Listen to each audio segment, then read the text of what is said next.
Perlawanan Aura Kasih diisukan dekat dengan Ridwan Kamil. Siapkan jalur hukum.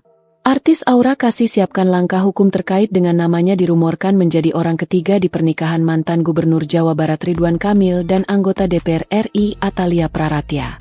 Langkah ini diambil oleh pihak Aura Kasih karena merasa tak nyaman dengan isu yang dinilai semakin liar. Tim kuasa hukum Aura Kasih, Alexander Januar, mengungkapkan dampak psikologis yang dirasakan Aura Kasih akibat gosip tersebut.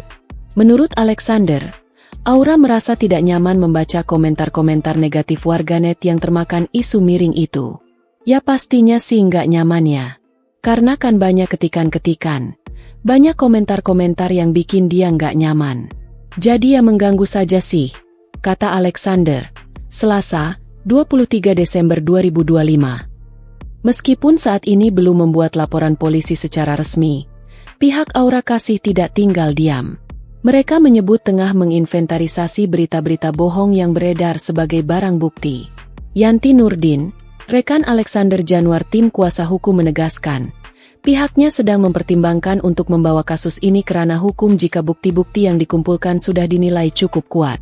Jadi kita lagi kumpulin semua berita-berita yang enggak benar itu. Nanti kita akan pertimbangkan apakah mau dilaporkan atau gimana. Setelah buktinya sudah cukup, jelas Yanti. Langkah ini disiapkan karena narasi tersebut dinilai telah mencemarkan nama baik Aura Kasih. Kuasa hukum Aura Kasih, Yanti Nurdin, secara tegas membantah rumor kedekatan khusus antara kliennya dengan Ridwan Kamil. Ia memastikan bahwa kabar yang beredar di media sosial adalah bohong alias hoaks. Pihak kuasa hukum juga meminta warganet dan media untuk berhenti menyebarkan atau menggoreng isu yang tidak berdasar fakta tersebut.